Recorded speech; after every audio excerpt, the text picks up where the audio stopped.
का मार्गदर्शन करें आदरणीय नतमंत्री।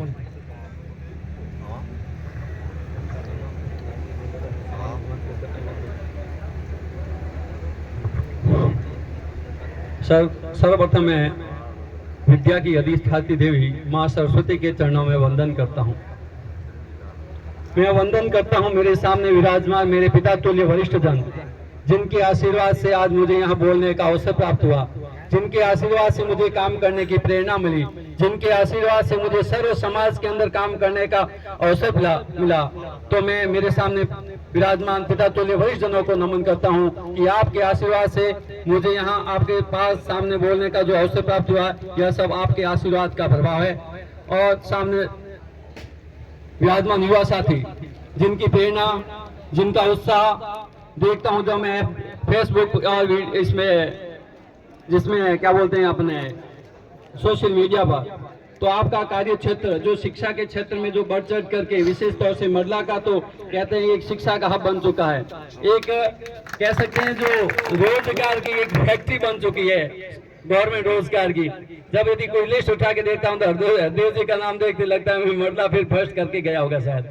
तो कहने का था जो एजुकेशन के प्रति जो माहौल आप युवाओं ने जो बनाया है, उसके लिए मैं जो हमारे वरिष्ठ जो पिता जो वरिष्ठ जन और जो माँ हमारी जो मातृ शक्ति है गणबड़ी, जो प्रेरणा जो हमें दे रही है काम करने का, शिक्षा के अंदर हमें जो बिल्कुल फ्री माहौल देने का, इसलिए मैं मातृ शक्ति का भी वंदन करता हूँ। सम्माननीय मंच पर विराजमान मेरे अग्रज जो हर समय कहते हैं 24/7 टाइम किसानों के लिए काम करते हैं। हर बार कभी भी आता हूँ किसानों का कोई मुद्दा होता है या कोई भी फलोदी की छोटी बड़ी समस्या होती है, तो हमारे हर समाज के बंधु से यही सुनता हूँ कि नरेश जी भाई साहब के पास गए और उन्होंने यह समस्या का समाधान किया। इस प्रकार के हमारे युवा नेतृत्व नरेश जी भाई साहब, सरपंच प्रतिनिधि सांवरेज शिशुपाल जी और मेरे गुरुजन, हालांकि शिक्षा तो नहीं ली परंतु सामाजिक शिक्षा जरूर इनसे प्राप्त हुई है। ठाकुर जी पालीवाल साहब, मेरे भतीज मूलचंद और सांवरेज के सरपंच शिशुपाल जी एवं डॉक्टर साहब, सम्मानित मंच। आज जो मैं पिछले 20 दिन से आप सभी के आशीर्वाद से नई दिल्ली लोकसभा क्षेत्र में काम कर रहा था और वापस मुझे जाना है। पिछले 3 दिन से निरंतर इन्हें फोन आ रहा था कि अभी आपको आना ही आना है चीनीलाल जी का। मैंने कहा भाई ठाकुर जी महाराज सब बैठे हैं, मुझे यहाँ एक बार यहाँ करके वापस जाना पड़ेगा और 25 तारीख तक संगठन ने काम दिया है। संगठन के सिपाही के नाते सेनापति को पूछे भी नाम कुछ भी काम नहीं करते। फिर भी मैंने भाई साहब 2-3 बार कहा, 2-3 18 का 17 का 19 का, फिर मैंने कहा भाई मैं 21 तारीख को सामूहिक विवाह उसमें आऊंगा, मैं जरूर आऊंगा। तो मुझे आज मैं इनका भी बहुत बहुत आभार व्यक्त करता हूँ कि आज मुझे आपके सामने खड़ा होकर आपसे पुनः आशीर्वाद लेकर के एक नई संजीवनी मेरे के अंदर, एक नई ऊर्जा मुझे कार्य करने की जो प्रेरणा मिली है वो आपके कार सामने आने से, तो मैं इनका भी बहुत बहुत आभार व्यक्त करता हूँ, धन्यवाद ज्ञापित करता हूँ कि मेरी बैटरी रिचार्ज करने का अवसर मुझे प्रदान किया। शिक्षा के क्षेत्र में कहते हैं, मैं अभी एक प्रैक्टिकल अनुभव बताता हूँ दिल्ली का। हम किसी बस सेवा वस्तु में गए तो उन्होंने कहा कि हमें क्या बोलते हैं, हम नौकरी के अवसर नहीं चाहिए, हमें नौकरी नहीं चाहिए, हमें जल पानी नहीं चाहिए, हम पहला हमारा है सेवा बस्ती में हमारा शिक्षा का क्षेत्र बढ़ाया जाए, शिक्षा का हमें मौका दिया जाए कि हमारे बच्चे कहीं न कहीं अच्छी जगह शिक्षित हो सके, शिक्षा प्राप्त कर सके। जब ये शिक्षित होंगे तो हमारी जो बिजली की समस्या है, पानी की समस्या, ये सब तो स्वतः समाप्त हो जाएगी। तो मुझे वहां अनुभव हुआ कि वास्तव में शिक्षा का कितना महत्व है। यानी शिक्षा के यदि हमारे पास है और हम शिक्षित हैं, ज्ञान हमें प्राप्त हो गया है, चाहे वह सामाजिक ज्ञान हो या एजुकेशन का, हर अनुभव काम करने से मिलता है, चाहे वह शिक्षा के क्षेत्र में हो या सामाजिक क्षेत्र में। तो शिक्षा के क्षेत्र में जो चीनीलाल जी ने यहाँ जो अपने युवा है, जो हमारे छात्र और छात्राएं हैं, उनको जो सुविधाएं जो वर्तमान में आवश्यकता है एजुकेशन के अंदर, शिक्षा का स्तर बढ़ रहा है, शिक्षा में उसके साथ सुविधाओं का स्तर भी बढ़ रहा है। जितनी सुविधा मिलेगी, अनुकूल वातावरण मिलेगा और छात्र के एजुकेशन का जो स्टैंडर्ड है उतना भी अच्छा होगा। और एक साथ बैठकर एजुकेशन प्राप्त करने से एक कंपटीशन की भावना पैदा होती है, एक सकारात्मक एजुकेशन का जो माहौल क्रिएट होता है वह इसी प्रकार होता है। इस माहौल से और मुझे विश्वास है कि इसके माध्यम से वैसे भी मंडला गांव है वो एजुकेशन के मामले में बाकी सभी गांवों को पीछे छोड़ सका है, और इस एजुकेशन जो हब इन्होंने जो बनाया है इसके माध्यम से मुझे और विश्वास है कि आने वाले जो 36-24 जितने भी हमारे जो कह रहे हैं उसमें शायद मंडला सर्वश्रेष्ठ है और यह अपना इस पर जरूर बनाए रखेगा। साथ साथ में युवाओं को और मेरी छोटी बहनें यहाँ बैठी उनको भी है कि हम शिक्षा के साथ साथ संस्कारों का भी ध्यान रखें। वर्तमान में शिक्षा का स्तर बढ़ रहा है, बुरा कड़वा है, परंतु हमारा संस्कारों का स्तर गिर रहा है। तो हम युवा पीढ़ी का कर्तव्य है कि हम एजुकेशन बहुत प्राप्त कर लें। हम पढ़ लिख रहे हैं, रोना आता है कभी कभी घटनाएं देख करके समाज की। हम ब्राह्मण समाज से हैं, सर्व समाज बैठा है, बुरा मत मानना। हम संस्कार और संस्कृति दूसरे समाजों को दिया करते हैं। हमारा एक समाज संस्कार जब देखा कि मैं छोटा था तो मैं रेवड़ी चला गया था, रेवड़ी गांव में गया था, तो वहां पर राजपूत समाज के वरिष्ठ लोग हमें मिले। मैं बैठा, एक 80 साल के बुजुर्ग मैंने राम राम किया और वो झुक करके वो मेरे चरण स्पर्श करने लगा। मैं दूर हो गया, मैंने क्या कर रहे हो कि नहीं ब्राह्मण हो आप, ब्राह्मण का बच्चा भी हमारे लिए पूजनीय है। यानी कितना श्रद्धा और सम्मान का भाव था उन सर्व समाज का हमारे प्रति, और उसको हमें बनाए रखना है। वर्तमान में हम शिक्षा की स्तर बढ़ रहा है परंतु संस्कारों का स्तर हमारा घट रहा है। हम छोटी छोटी बातों को परिवार हम अट रहे हैं, द्वेष की भावना हमारे में हो रही है, और एक दूसरी जो प्रवृत्ति है, नहीं कहना चाहता हूँ, हमारे समाज में बढ़ रही है। तो शिक्षा के साथ साथ संस्कारों की भी उतनी ही आवश्यकता है जितनी शिक्षा की आवश्यकता है। शिक्षित हो गए, संस्कार नहीं है, शिक्षा किसी काम की नहीं। वह शिक्षा विनाश के रूप में हमारे परिवार के साथ साथ समाज का भी विनाश होगा। तो शिक्षा के साथ साथ संस्कारों की शिक्षा हम परिवार से प्राप्त करें, क्योंकि हम उस समाज से आते हैं जो समाज सर्व समाज को संस्कार देता है। संस्कार, वैदिक संस्कार हमारे समाज से संपूर्ण समाज लेता था। तो हम पुनः युवा इसके संस्कारों की ओर भी विशेष ध्यान रखें। भाई बहन का क्या स्नेह होता है, बड़ों का स्नेह क्या होता है, पड़ोसी का स्नेह क्या होता है, किस प्रकार व्यवहार होता है, तो हम उसमें भी सुधार कर सकते हैं। जो गिरावट आई है उस गिरावट को यदि हम सुधार लें तो यह जो हमारी शिक्षा है वह सफल हो सकती है, और हम वापस संस्कारों के साथ साथ एक शिक्षा में नया कीर्तिमान स्थापित कर सकते हैं। शिक्षा जरूरी है। उसके बाद हम कहते हैं कि माता पिता के अंदर जो घर का अंदर संस्कार होते हैं हम उनका अनुसरण करते हैं, तो हमें कहीं पर भी न्यूनता लगती है तो हमें बड़ों को टोकना चाहिए। हम अब जो मेरे अभिभावक तुल्य पिता तुल्य, हमें भी टोकना चाहिए बच्चे को प्रारंभ में कि गलती करता है कि भाई ये गलती है। कहते हैं नहीं कि जब कुम्हार घड़ा करता है तो बाहर और दोनों तरफ ठोस मार के उसको रूप देता है। तो आप शिक्षक के साथ साथ माता पिता अभिभावकों भी कहीं न कहीं हमारे व्यवहार में भी, हमारे अनुशासन में भी या हमारी कठोरता में भी थोड़ी सी कहीं कहीं न्यूनता आई है, इसलिए थोड़ी बहुत संस्कारों में ढीलाई। मात्र युवाओं को भी मैं मात्र इसका नहीं कहते, हम भी खुद भी कहीं न कहीं थोड़े से दोषी हैं कि हमारी व्यवहार की कठोरता में भी कहीं न कहीं कमी आई है। हम भी कह देते हैं, गांव में कहते हैं भोलिया करदा, क्या छोड़ टाबर हो तो भोलिया हो गया। तो उससे टाबर ने भोलिया कर रहे हो, पर किन चीज में टाबर ने भोलिया करना चाहिए वो चीज भी हमें ध्यान रखनी है, क्योंकि एजुकेशन के साथ साथ संस्कार का बहुत ज्यादा महत्व है। हम एजुकेशन इस पर बहुत अच्छा सुधरा हमारे समाज का, और इस प्रकार के जो वातावरण हो रहा है इस वातावरण का जो सदुपयोग करके और हम यहाँ से IAS और RAS बन के निकले, ऐसी मेरी कामना है। और प्रभु से भी कामना करता हूँ, माँ सरस्वती के चरणों में मैं पुनः नमन करता हूँ कि यहाँ पढ़ने वाले हर छात्र में ज्ञान के साथ साथ संस्कारों के साथ ज्ञान का अलंकार दे, ताकि वह हमारे समाज के साथ साथ सर्व समाज का नाम रोशन कर सकते। जय हिंद, जय भारत। बहुत बहुत धन्यवाद आदरणीय नथमल जी साहब कि आपने उपस्थित जन समुदाय और विशेष रूप से युवाओं का मार्गदर्शन किया, जिसमें शिक्षा की महत्वपूर्ण भूमिका और संस्कारों का कितना बड़ा महत्व है उनके बारे में प्रकाश डाला। हमारे बीच में गांव के सबसे वरिष्ठ यानी बुजुर्ग आदरणीय मोतीलाल जी पधारे हैं। उनके स्वागत के लिए मैं निमंत्रित करूंगा श्रीमान मनसुख जी से मेरी कि आप पधारे और 95+ हमारे दादाजी आदरणीय मोतीलाल जी का स्वागत करें। एक बार देखने से ही अत्यंत ऊर्जा का संचार होता है कि 95 ईयर के बुजुर्ग हमारे बीच में विराजित है और मंच साझा कर रहे हैं और पैदल चलकर आए हैं। ये एक जो हमारा प्राचीन खान पान था उसकी एक सुंदर झलक देख रहे हैं हम।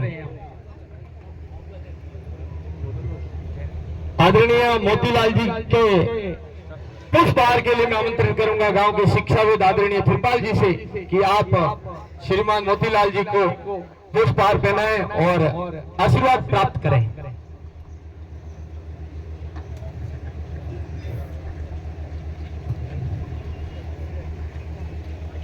अगली कड़ी में मैं आमंत्रित करूंगा आदरणीय नरेश जी भाई साहब को कि आप पधारे और आशीर्वाद स्वरूप दो शब्द कहे। आदरणीय नरेश जी।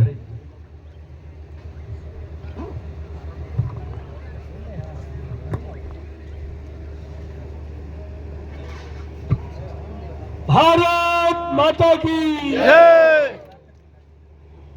आज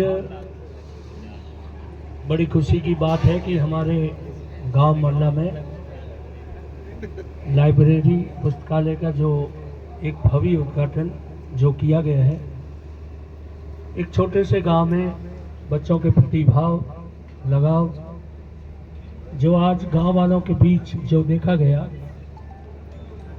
इससे एक हमें ये शिक्षा मिलती है कि अपने बच्चों के भविष्य के लिए जो ये कार्य किया गया है वो हर गांव में होना चाहिए और ये बड़ी खुशी की बात है।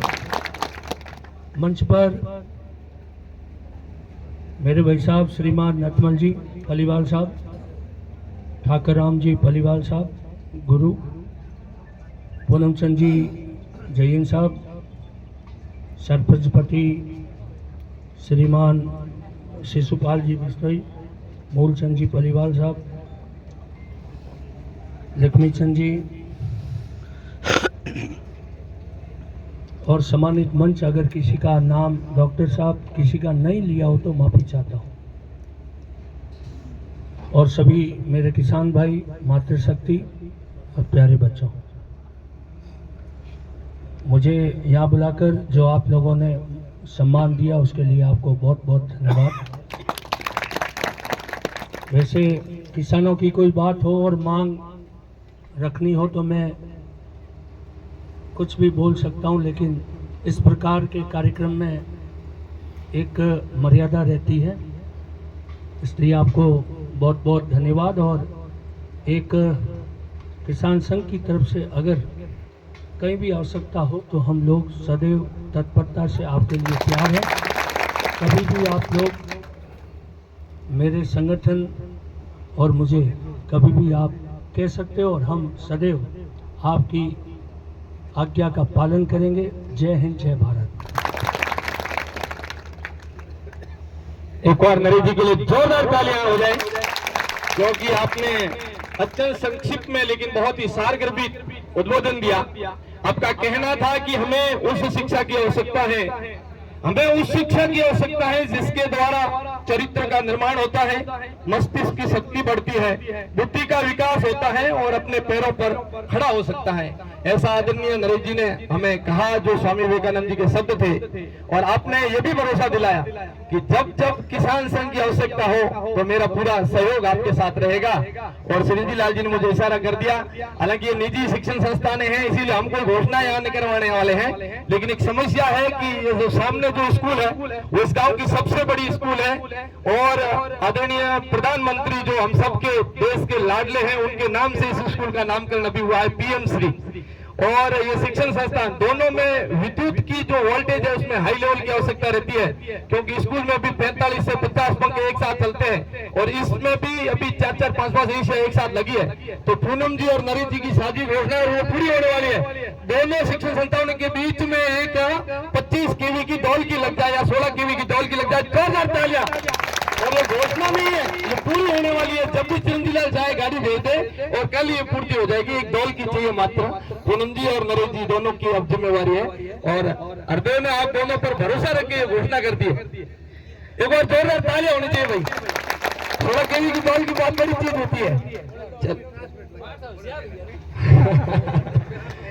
क्योंकि ऐसे कार्यक्रमों में ऐसी घोषणाएं वास्तव में एक ऊर्जा देने वाली होती है। और मेरे अनुज अभी जितेंद्र बुनिया है, उन्होंने भी पीछे इशारा किया कि ऐसे कोचिंग संस्थानों में पढ़ने के लिए करंट की आवश्यकता होती है। करंट कौन सा? लाइट वाला करंट नहीं, वर्तमान जिसे कहते हैं ना, वर्तमान में क्या गतिविधियां चल रही है, देश दुनिया में क्या घटनाएं घटी है उसे बोलते हैं करंट, ये तुरंत ताजा जानकारियां। उसके लिए साप्ताहिक, पाक्षिक और मासिक ऐसे कई पुस्तकें छपती है, क्रोनोलॉजी, इंडिया टुडे, है ना, प्रतिभा दर्पण। तो ऐसे जितने भी प्रकार के पत्र पत्रिकाएं हैं, कोचिंग संस्थान में जितनी आवश्यकता लगे, जो उस पत्रिकाओं की आवश्यकता लगे, वो सब निःशुल्क मुहैया करवाएंगे जितेंद्र जी। जोरदार तालियां होना चाहिए। ज्यादा खर्चा नहीं होता है, लेकिन बहुत जरूरी चीजें होती है। वो 400-500 रुपए मंथली खर्चा होगा, लेकिन 500 रुपए में ही भविष्य बनने वाला है। ऐसे उसमें बड़े IASओं के, IPS के इंटरव्यू आते हैं, देश में क्या घटनाएं घटी है वर्तमान में, वो सब बातें उसमें आती है। तो जितेंद्र जी के लिए भी जोरदार तालियां होनी चाहिए। चीज छोटी थी लेकिन प्रभाव बहुत गहरा होने वाला है। अगली कड़ी में मैं आमंत्रित करूंगा, जिनकी अभी घोषणा हुई है 16 की विधौलगी की, आदरणीय पूनम जी आए और वो अपने गरिमामय शब्दों से और आज के इस मैनेजर डायरेक्टर चिरंजीव लाल को भी आशीर्वाद स्वरूप दो शब्द कहें।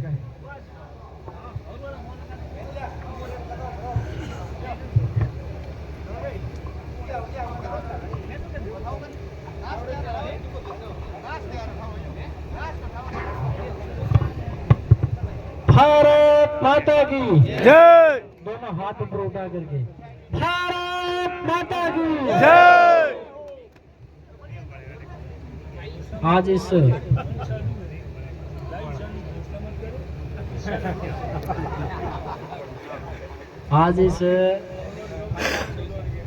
मरला खुर्द ग्राम पंचायत में हम सभी बहुत ही उत्कृष्ट कार्य के लिए एकत्रित हुए हैं। और आज का दिन विशेष है कि हम आने वाली जो पीढ़ी है उनका भविष्य देखते हुए उनको किस प्रकार का वातावरण मिले गांव के अंदर, उस लाइब्रेरी का उद्घाटन करना चाहते हैं। और जिन्होंने ये बना करके दी है चिरंजीव लाल जी ने, मैं आप सबसे आग्रह करता हूँ जोरदार ताली बजा करके उनका स्वागत करें, अभिनंदन करें। इस प्रकार के भामाशाहों का जब हम प्रोत्साहन करेंगे तो निश्चित रूप से प्रत्येक ग्राम पंचायत स्तर पर ऐसा वातावरण बन जाएगा शिक्षा के प्रति, जो यहाँ बैठ करके पढ़ सकते हैं। घर परिवार में वो माहौल नहीं मिलता, लेकिन इस लाइब्रेरी के अंदर इस ग्राम के जो भी नौजवान विद्यार्थी है वो यहाँ आकर के पढ़ सकते हैं। और बालक और बालिकाओं के लिए अलग अलग व्यवस्था की है। मैं चिरंजीव लाल जी को, उनके पूरे परिवार को बहुत बहुत धन्यवाद देता हूँ, उनका स्वागत करता हूँ, उनका अभिनंदन करता हूँ। और जिन्होंने जितेंद्र जी ने पुस्तकों की घोषणा की है, घोषणाएं छोटी हो सकती है लेकिन घोषणाएं बहुत महत्वपूर्ण होती है। भी नरेश जी भाई साहब कह रहे थे कि ढोल की लगा दो, इस प्रकार के अगर आप कार्य करेंगे तो एक नहीं दो लगानी पड़ेगी, तो वो दो लगा देंगे। और मैं हरदेव जी आपको कहना चाहता हूँ कि जिस प्रकार से यहाँ पर लोड है इस स्कूल में उस स्कूल में, तो ढोल की से काम नहीं चलेगा, और लगाना पड़ेगा ट्रांसफार्मर और वो भी लगा देंगे स्कूल के लिए और लाइब्रेरी के लिए अलग से ट्रांसफार्मर यहाँ लगा देंगे, जिससे पूरे गांव को फायदा होगा। नरेश जी, लंबे समय से मैं नरेश जी से जुड़ा हुआ हूँ किसान संघ से, और आप जो मेरे सामने बैठे हैं लगभग 80% मैं सबको जानता हूँ। मैं 2-3 साल तक यहाँ मैंने मरला में सेवा दी है, और मेरे से जो काम हुआ था इस ग्राम पंचायत से, चाहे कोई भी आया है, सांवरी से, मरला से, टड्डू से, जो मेरे से हो सकता था वो किसान के लिए मैंने काम किया। मेरी सीट पर बैठ करके किसी को भी अप्रोच कराने की जरूरत नहीं रही, और किसी को भी एक पैसा खर्च करने की जरूरत नहीं रही, चाहे उसके विद्युत विभाग के अंदर कितना भी बड़ा काम क्यों नहीं हो। मंच पर ठाकुरलाल जी माट साहब, सरपंच साहब सांवरीज, शिषपाल जी, डॉक्टर साहब, उपस्थित मंच पर सभी महानुभाव और सामने विराजमान बुजुर्ग, युवा साथी और बच्चे, जैसा काम इस ग्राम पंचायत में हो रहा है पूरे ब्लॉक स्तर पर शायद 1 या 2 PMC, एक पूरे ब्लॉक स्तर पर, पंचायत समिति स्तर पर एक पीएम श्री प्रधानमंत्री की ओर से स्कीम चलाई गई है कि किसी एक ब्लॉक पर एक विद्यालय को पीएम श्री उसके तहत डेवलप करना है।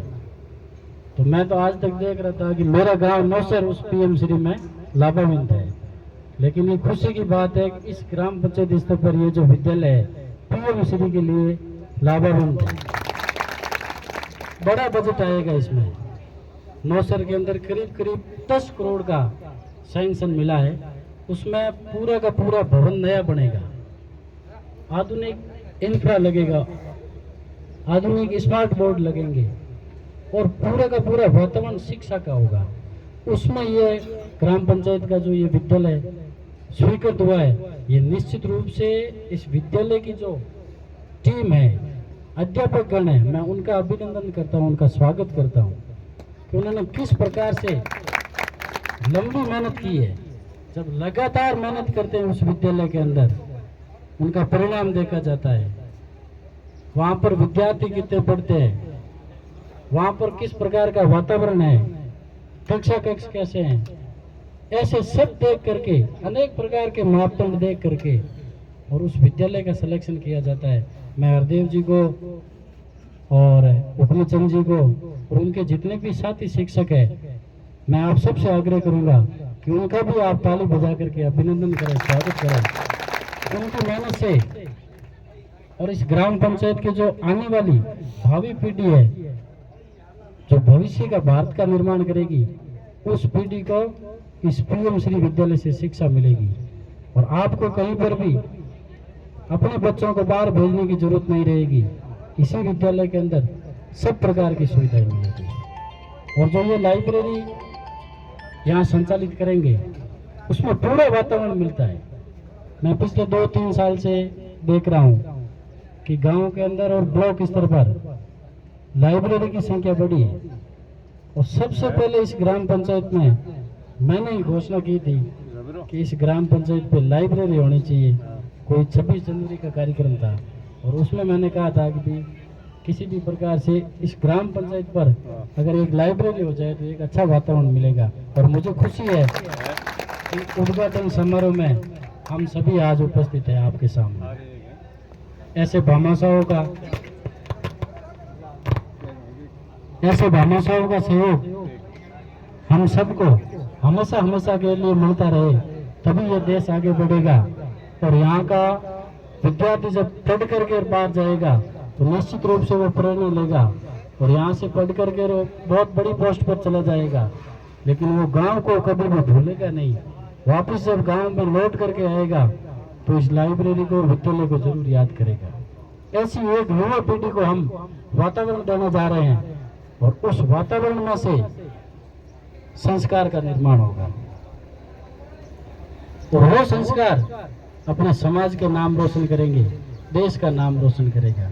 भारत की जो पारिवारिक व्यवस्था है, आज हम सब देखते हैं वरिष्ठ जन सभी कुर्सी पर विराजमान है और उनसे छोटी आयु के लोग सामने विराजमान है, नीचे विराजमान है। ये हमारे संस्कार है। हम हमारे बुजुर्ग माता पिता को प्रणाम करते हैं और हमारी जो पारिवारिक प्रथा है दुनिया के किसी भी देश में नहीं है। वहां पर केवल सिंगल रहते हैं, कोई परिवार नहीं उनका, किसी के साथ में नहीं रहते हैं। कोई माता पिता की सेवा करना, दादा दादी नाना नानी, वो संस्कार वो समय उनको नहीं मिलता है। अनेक प्रकार के रिसर्च चल रहे हैं कि भारत के अंदर इस प्रकार का क्या है जो ये भारत हमेशा मजबूत होता जा रहा है। तो भारत की जो आध्यात्मिक शक्ति है, भारत की जो सांस्कृतिक शक्ति है, भारत की जो पारिवारिक मूल्य है, उसका कहीं कोई तोड़ नहीं है, कोई जवाब नहीं है। और निश्चित रूप से आने वाले समय में जिस गति से विकसित हो रहा है भारत, मां भारती पुनः विश्व सिंहासन पर आसीन होगी, ये हम सब देखते हैं। भारत का एक छोटा सा आयुर्वेद चिकित्सा पद्धति वर्षों से चली आ रही है। योग का एक उदाहरण भारत के यशस्वी प्रधानमंत्री ने विश्व मंच पर रखा था। हम सदियों से करते आ रहे हैं योग, जब विश्व के पटल पर रखा कि ये भारत की संस्कृति है और योग करने से शरीर स्वस्थ रहता है। और दुनिया के करीब करीब 184 देशों ने अपना समर्थन दिया था, सहयोग किया था। और पूरा का पूरा विश्व 21 जून को अंतर्राष्ट्रीय योग दिवस मना रहा है। ये भारत की संस्कृति, हम सबको गर्व होना चाहिए। और जब पूरी दुनिया के अंदर विकसित भारत और विकासशील भारत की जब विकसित जो कंट्री है वो कल्पना करते हैं, तो विकसित कंट्री के ऊपर कैसे कल्पना करते हैं?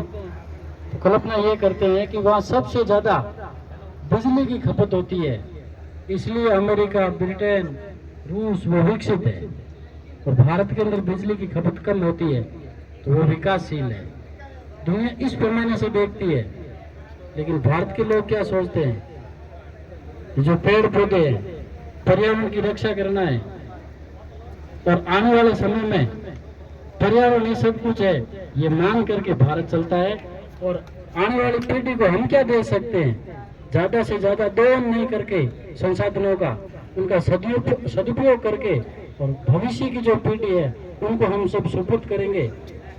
भोगवादी जो विलासिता है विकसित देशों की, वो नहीं करके, और जो भारत के जो संस्कार है, संस्कृति है, उसका जब पूरे विश्व के ऊपर प्रभाव जाएगा, तो निश्चित रूप से पूरी दुनिया भारत को याद करेगी।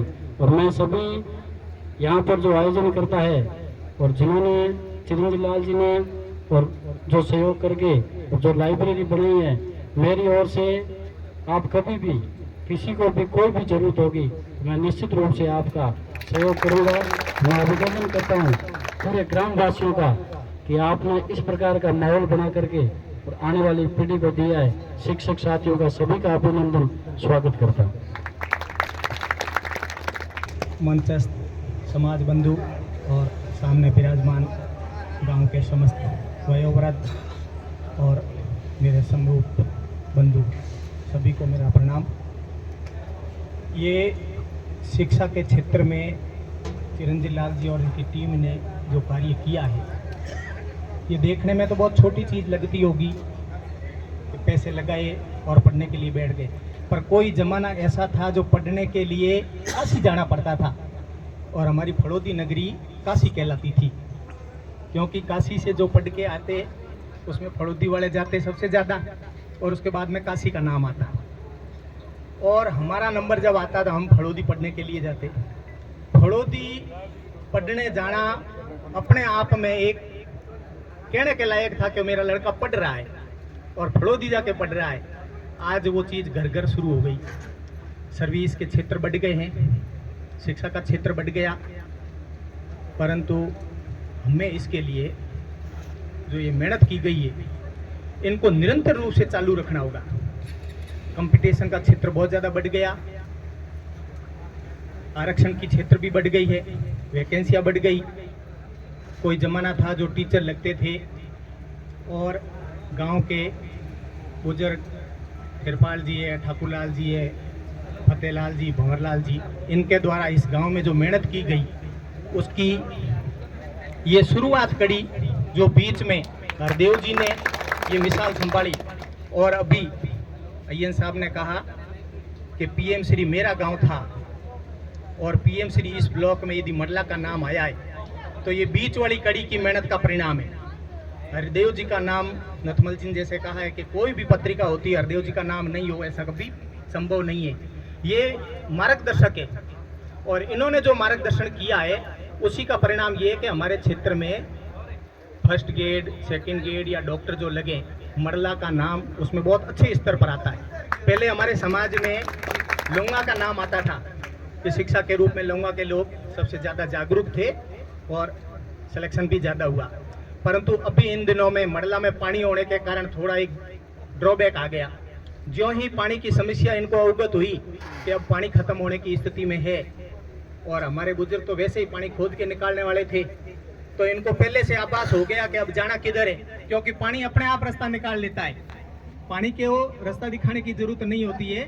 वैसे ही हमारे समाज बंधु पाली छोड़ करके जैसलमेर गए, और जैसलमेर से यदि पलायन दूसरी जगह किया है तो अपनी मेहनत के बल पे ही किया है। और उसी कड़ी में इन्होंने जो शिक्षा के क्षेत्र में मेहनत करके फर्स्ट ग्रेड में या डॉक्टर के रूप में जो सिलेक्ट हुए, वो एक तारीफ काबिल है। इन लोगों का प्रयास कि सीकर तक पहुँचे, जयपुर पहुँचे, पर जयपुर और सीकर की मेहनत जो इन्होंने घर में आकर के यहाँ शुरू कर दी है, तो इसका पूर्ण उपयोग लेना है। एसटीसी की वैकेंसियाँ निकलती है सीनियर के तुरंत बाद में। कुछ लोग सीकर जाके पढ़ते हैं डॉक्टर की पढ़ाई के लिए, पर डॉक्टर और मास्टर के अलावा भी आपके साथ खूब सारे विकल्प शुरू हो गए। एनडीए की पढ़ाई अभी कोई नहीं जा रहा है, जुडिशरी के लिए अभी अपना कोई तैयार नहीं हो रहा है, तो आपको वेरियस क्षेत्र के रूप में जुडिशरी का क्षेत्र भी चुनना है, एनडीए का डिफेंस का क्षेत्र भी चुनना है। वो क्षेत्र अभी भी बकाया है, और आप अभी से इस रूप में लग गए हो मेहनत में, तो आपको मेहनत में कोई कमी नहीं आने देनी है। अपना एक लक्ष्य तय करना है कि हम किस लिए पढ़ रहे हैं। एसटीसी करनी है तो एसटीसी करके टीचर बन के रुकना नहीं है कि आप टीचर बन के रुक गए हो तो उसके बाद में फर्स्ट ग्रेड की करो, फर्स्ट ग्रेड कर लिया है तो उसके बाद में नेट सेलेक्ट करके और पीएचडी करो, पीएचडी करके हो सकता है यूनिवर्सिटी की लाइन में जाओ आप, ठीक है ना। अपने को रुकना नहीं है, किसी भी रूप में बैठना नहीं है। पैसे घर वाले खर्च कर सकते हैं, और आपका जो समय है ना, ये हमारे पुरुषार्थ के रूप में माना गया है। शिक्षा का क्षेत्र, शिक्षा हमारे पुरुषार्थ के रूप में बढ़ती है, और ये एक निश्चित एवज तक ही है। जैसे 25 साल तक आप पढ़ लोगे, उसके बाद में घर गृहस्थी का दबाव शुरू हो जाएगा, और घर गृहस्थी का दबाव शुरू होते ही आपका पढ़ाई का लोड कम हो जाएगा, आपको कमाने के लिए लगना पड़ेगा। तो उससे पहले जो ही आपके 10th 12th की और उसके तुरंत बाद में आपको इस रूप में मेहनत करनी है। यहाँ बालिकाएं भी खूब सिलेक्ट हुई है, बालक डॉक्टर खूब बन गए, टीचर खूब बन गए, तो आपको इनको निरंतर चालू रखना है, रुकना नहीं है, ठीक है।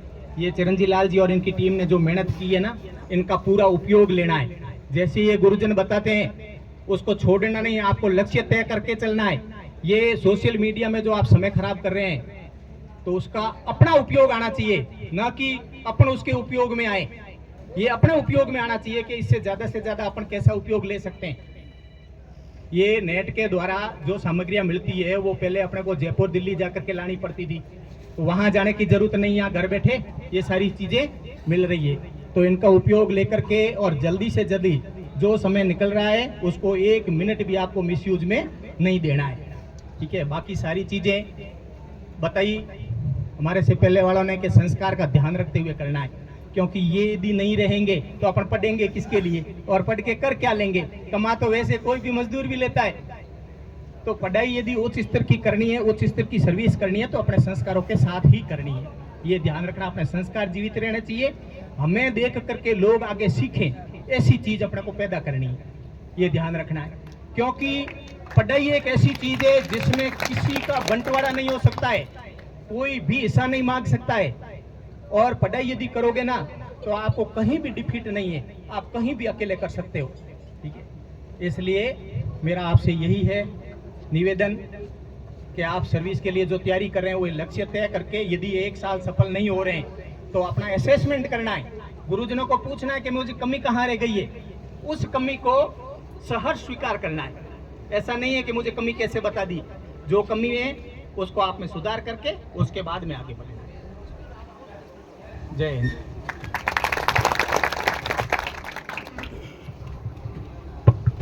एक बार जोरदार तालियां आदरणीय मूलचंद जी के लिए, क्योंकि आपने बहुत ही गरिमामय शब्दों में कहा कि हो इरादों में हकीकत, हो इरादों में हकीकत, हौसलों में जलजला, आसमां झुककर आपके पांव तक आ जाएगा, देख लेना ये किनारा नाव तक आ जाएगा।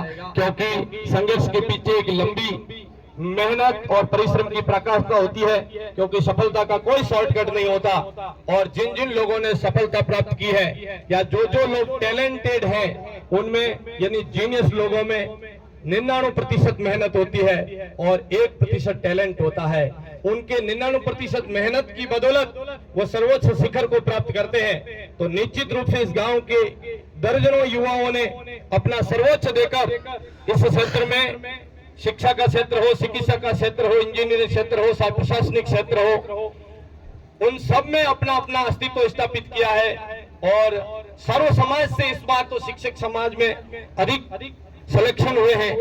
इस लाइब्रेरी जो कि एक तरीके का सेवा का अवसर है, क्योंकि आदरणीय हमारे प्रधानमंत्री जी कहते हैं कि सेवा करने के लिए यहाँ फिर देश सेवा एक बार जोड़ दें उसमें साथ में, उसमें करने के लिए केवल सैनिक बनना या फिर और कोई अन्य गतिविधि करना वो भी पर्याप्त नहीं है। केवल सैनिक बनकर ही देश सेवा नहीं की जा सकती। जो ये छोटी छोटी चीजों की शुभारंभ हो रहा है इससे भी देश सेवा, ये बहुत बड़ी देश सेवा है, क्योंकि इससे निकलने वाले नागरिक है ना, वो देश सेवा करने वाले हैं, वो रोजगार सृजित करने वाले हैं, वो एक परिवार के साथ कई परिवारों को खुशहाल करने वाले हैं। तो ऐसे में आज भामाशाहों ने वास्तव में दिल खोल दिया।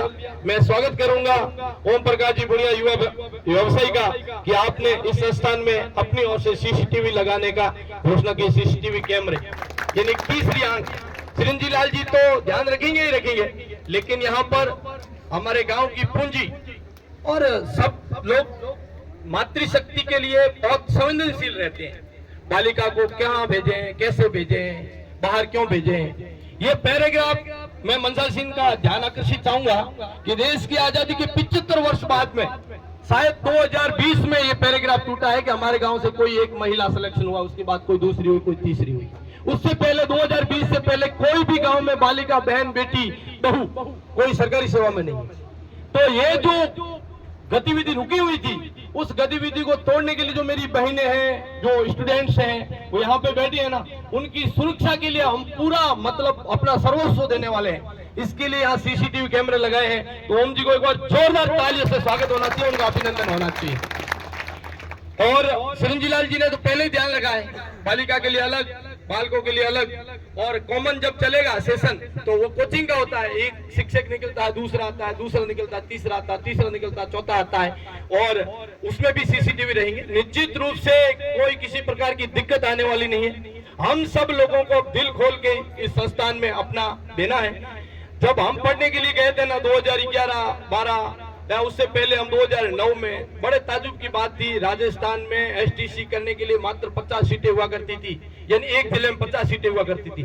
पूरे राजस्थान में 33 जिलों में मात्र 50 के औसत करेंगे ना तो 1650-1700 सीटें ही होती थी, यानी 1750 या 1700 मास्टर ही बन पाते थे पूरे राजस्थान में। उसके लिए हम भी उस पैराग्राफ से पीछे रह गए थे क्योंकि कंपटीशन का एग्जाम था नहीं। और वर्तमान की तरह कल तो मार्कशीटें फट गई अंकों से, 100 में से 100 यानी 500 में से 500। बहुत बढ़िया गौरव का विषय है कि बहुत बढ़िया स्टूडेंट पढ़ रहे हैं। हमारे जमाने में जब मैं पढ़ा था 2007 में 8 में जब मेरा 12th हुई थी, तब मैं 68 पर ही रुक गया था और 73 पॉइंट कुछ मेरिट थी वहां उस समय एसटीसी की। जोधपुर डाइट में मेरा नंबर नहीं आया था, तो मैं जम्मू कश्मीर यानी JNK से वहां उस समय एसटीसी करके आया था। कितनी कठिन परीक्षाएं थी, यानी वो धारा 370 नहीं हटी हुई थी। एक बार आप कल्पना कर सकते हैं मित्रों कि कैसा कश्मीर की यात्रा रही होगी उस समय। मौत पहले थी, जिंदगी बाद में थी। ऐसी जोखिम भरी यात्राओं से हम लोग गुजरे थे। आदरणीय लक्ष्मी चंद जी बैठे, उनके सुपुत्र दिनेश भी मेरे साथ था। ऐसे कई लोग हम गए और वापिस आकर संघर्ष की कहानियां रखी। वहां पर रुके नहीं। एसटीसी के बाद में यहाँ पे बीएड की, बीएड उस समय सौभाग्य से कंपटीशन से होती थी। राजस्थान में 18,000 सीटें हुआ करती थी। अब तो शिक्षकों के लिए भंडार खोल दिए और हमारे जो शासन प्रशासन में लोग आए ना, उनको समझ में आ गया कि करना क्या है। क्यों एसटीसी नहीं थी, तो वो कमी किसकी थी? निश्चित रूप से सरकार की थी। अब सरकार ने क्या कहा, जगह जगह कॉलेज खोल दो। कितने लोगों को अध्यापक की ट्रेनिंग करनी, करो। अब बीच में समझ में आया कि चिकित्सा क्षेत्र में 10,000 लोगों पर एक डॉक्टर चाहिए, लेकिन मेडिकल कॉलेज नहीं है। इसके लिए लोग रसिया जाते हैं, जापान जाते हैं, यूक्रेन जाते हैं और देश का पैसा बाहर जाते हैं। देश का जो आपने वोट दिया, वो जो बैठा है ना देश का पीएम, उसको सब समझ में आ गया। उसने कहा जगह जगह कॉलेज दे दो, मेडिकल की जितनी चाहिए उतनी कॉलेज दे दो। अपने जोधपुर में तो थी, लेकिन जैसलमेर और बाड़मेर में मेडिकल कॉलेज मिल गई है। तो आने वाले जमाने में जिस प्रकार अभी जो क्या बोलते हैं शिक्षक बने हुए हैं, वैसे के वैसे डॉक्टर बनने वाले हैं इस गांव से। और पिछले 2-4 वर्षों से 8-9 डॉक्टर तो बन गए। और इस बार मैं भरोसा दिलाता हूँ, क्या सूचना भी आपको मिली होगी, 12वीं में पढ़ने वाले स्टूडेंट 650 प्लस ला रहे हैं। 12वीं में पढ़ने वाले स्टूडेंट यानी 12वीं के साथ ही नीट क्लियर कर रहे हैं। इससे ज्यादा क्या सौभाग्य हो सकता है और इससे ज्यादा पढ़ाई के लिए क्या क्रांति आ सकती है। निश्चित रूप से अब ये गांव रुकने वाला नहीं है। उसके लिए पहले कहते थे ना कि मडला मजूर गांव, हाँ मजूरी हम लोग निश्चित रूप से करेंगे, लेकिन मडला मजूर गांव नहीं रहा। अब हर क्षेत्र में आगे बढ़ेगा, न केवल मडला बढ़ेगा बल्कि मडला के आसपास के लोग हमसे प्रेरणा लेकर आगे बढ़ेंगे। तो अगली कड़ी में मैं आमंत्रित करूंगा शिशुपाल जी, युवा सरपंच आए और हम सबका अपने गौरवमय और ओजस्वी वाणी से संबोधित करें। आदरणीय शिशुपाल जी, बोले भारत माता की जय। थोड़ी क्षणों की और कीजिए। भारत माता की जय। माँ सरस्वती को मेरा वंदन प्रणाम। मंच माते बिराजुड़ा मोतिया मिंगा मारा मेहमान, मारा आदरणीय गुरुजन, माने आंगली झाल और पूरी शिक्षा देने आदरणीय ठाकुरलाल जी के चरणों में मेरा प्रणाम। मंच माते बिराजुड़ा नथमल जी, आपके समाज के, सर्व समाज के बहुत बुद्धिजीवी और सामाजिक प्राणी और संगठन से जुड़े हुए और हमारे सबके मार्गदर्शक। मंच माते बिराजुड़ा पूनम जी जैन साहब, जगह अपने सेतरा जैन रहा और छोटी मोटी विद्युत संबंधित सभी जानकारियां और अपन सगली समस्या बाणों पर समाधान करियो। आज बहुत खुशी की बात है कि मरला गांव में आधुनिकता को देखते हुए अपने गांव रे में जो कि लाइब्रेरी और कोचिंग क्लासेज की शुरुआत की है। बहुत बड़ी आपकी उपलब्धि है अपने आप में। लाइब्रेरी जब पढ़ने वाला बच्चा, मारोड़ी में कहावत है काली कन गोरी रंग नहीं ले तो लखन तो लिया करें। जो पढ़ने वाले कन यदि अपने थोड़ा बहुत पढ़े में कमजोर टापर भी बैठे ला ना, तो वो भी पढ़ने में उसके बराबर आ जाएगा। और दूसरी बात, हरदेव जी ने तो कुछ रिकॉर्ड ही है। आप पहले नंबर में तो प्रेरणा ही ले रहे हरदेव जी, आप क्यों आप जगह स्कूल में बनाई नहीं, इस सरकारी स्कूल में लागे को नहीं, सरकारी लागे को मालिक बना रही, जो खुदरी स्कूल है, खुदरी प्रॉपर्टी है, उतनी उन्हें इतनी तरह उन्हें संभाल सके। हरदेव जी ने एक मडलारी स्कूल ने आदर्श विद्यालय बनाया हमारे सामने। आदर्श आसपास के गांव के और इन सभी क्षेत्र के लोगों को प्रेरणा लेनी चाहिए, अपने क्षेत्र के विद्यालय को इस तरह विकसित करें, अच्छा वातावरण बने। वातावरण के अनुसार ही सब कुछ होता है। वातावरण बनाने के लिए मुझे खुशी होती है जब मैं परिवार समाज का कहीं नाम सुनता हूँ। कारण है उसका, जो आज इस युग में अभी जो लोग सोच रहे हैं ना, आज से 400-500 साल पहले परिवार समाज के उन समय के उन विभिन्न विपरीत परिस्थितियों में काम किया। कुलधरा हमारे सामने उदाहरण है। कुलधरा जैसे कई गांव है। मुझे गर्व है कि मैं सांवरिज गांव से रहने वाला हूं, क्योंकि सांवरिज में जो हमारे उस समय जो परिवार वहां से पधारे थे, आए थे, और उन्होंने जो हमारा ये जो ढांचा तैयार किया था रहने का, पानी का, चाहे कुएं हो, चाहे तालाब हो, चाहे भगवान के प्रति उनकी भक्ति